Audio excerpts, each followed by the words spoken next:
মধ্যপ্রাচ্যের আকাশ আবারও উত্তপ্ত। ইরান ঘোষণা করেছে তাদের নতুন প্রজন্মের ক্ষেপণাস্ত্র পরীক্ষামূলক হামলায় ইসরায়েলের সর্বোচ্চ নিরাপত্তা বিশিষ্ট অঞ্চল ভেদ করেই পরমাণু কেন্দ্র পর্যন্ত পৌঁছে গেছে। যদিও মিসাইলগুলোতে ছিল না কোনো বিস্ফোরক, তবে সামরিক দুনিয়ায় এটি এক শক্তিশালী বার্তা। আজকের বিশেষ প্রতিবেদনে তুলে ধরেছি ইরান ইসরায়েলের সংঘাতের এই চমকপ্রদ মোড়। 2023 সালের ইসরায়েলে যখন ফিলিস্তিনে ব্যাপক স্থল অভিযান শুরু করে, তখন থেকেই মধ্যপ্রাচ্যের উত্তেজনা তীব্র হয়। হাজারো নারী ও শিশুর মৃত্যুর পর আন্তর্জাতিক অঙ্গন নড়েচড়ে বসে। কিন্তু ফিলিস্তিনের পক্ষ থেকে সবচেয়ে শক্ত অবস্থান নেয় ইরান। প্রথম দিকে তারা পরোক্ষভাবে হামাস, হিজবুল্লাহ সহ বিভিন্ন প্রতিরোধ গোষ্ঠীকে অস্ত্র, গোয়েন্দা তথ্য ও প্রযুক্তিগত সহায়তা দিয়ে আসছিল। কিন্তু সময়ের সঙ্গে তারা ভাষা বদলায় এবং বদলায় ভূমিকা। ইরান সরাসরি যুদ্ধে জড়ানোর সিদ্ধান্ত নেয়। সর্বশেষ ঘটনার কেন্দ্রবিন্দু হল ইরানের তৈরি নতুন হায়দার সিরিজ ক্ষেপণাস্ত্র।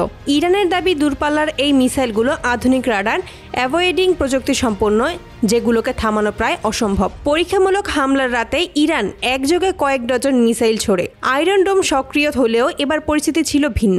রিপোর্ট বলেছে ইসরায়েলের প্রতিরক্ষা ব্যবস্থা অধিকাংশ মিসাইল আটকাতে ব্যর্থ হয়। কিছু মিসাইল আকাশে ধ্বংস হলেও বেশিরভাগই পথচ্যুত না হয়ে সরাসরি গন্তব্যে পৌঁছে যায়। ইরান যে শুধু সতর্কবার্তা দিতে চেয়েছে তার স্পষ্ট প্রমাণ মিসাইলগুলোতে বিস্ফোরক ছিল না। তেহরান জানায় তারা শুধু দেখাতে চেয়েছে যে চাইলেই ইসরায়েলের সবচেয়ে সংবেদনশীল স্থাপনাতেও তারা পৌঁছে যেতে পারে। তাদের লক্ষ্যবস্তু ছিল ইসরায়েলের দক্ষিণাঞ্চলের একটি পরমাণু গবেষণা কেন্দ্র।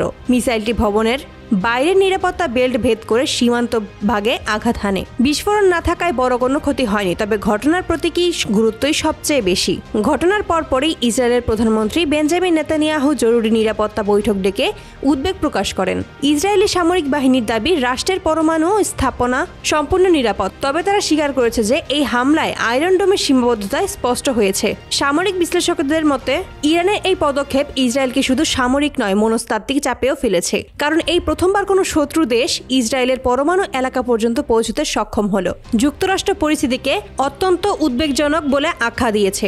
মার্কিন প্রশাসন বলেছে ইরানের এই প্রদর্শনিক আঞ্চলিক স্থিতিশীলতার জন্যই বিপজ্জনক দৃষ্টান্ত। ওয়াশিংটন সরাসরি ইসরায়েলকে নিরাপত্তা সহায়তা বৃদ্ধি এবং প্রতিরক্ষা প্রযুক্তি আপগ্রেডের আশ্বাস দিয়েছে। বিশেষজ্ঞদের মতে এই হামলায় ইরানের একটি কৌশল। বিস্ফোরকহীন মিসাইল পাঠিয়ে তারা আন্তর্জাতিক আইন ভাঙেনি, আবার ইসরায়েলকে দেখিয়ে দিয়েছে যদি চায় আরও বড় কিছু ঘটাতে পারে। ফিলিস্তিন ইস্যুকে কেন্দ্র করেই ইরান ও ইসরায়েলের বিরোধ এখন নতুন রূপ নিচ্ছে। ইসরায়েল তার প্রতিরক্ষা ব্যবস্থা পুনর্গঠন করবে, আর ইরান দেখিয়েছে তারাও এবার আধুনিক প্রযুক্তির মালিক। পরিস্থিতি কোন দিকে মোড় নেয় তা নির্ভর করছে আগামী কয়েক সপ্তাহের সামরিক রাজনৈতিক সিদ্ধান্তের ওপর। তবে এতটুকু নিশ্চিত, মধ্যপ্রাচ্যের আকাশ এখন আরও অনিশ্চিত। এই ছিল আমাদের আজকের বিশেষ প্রতিবেদন।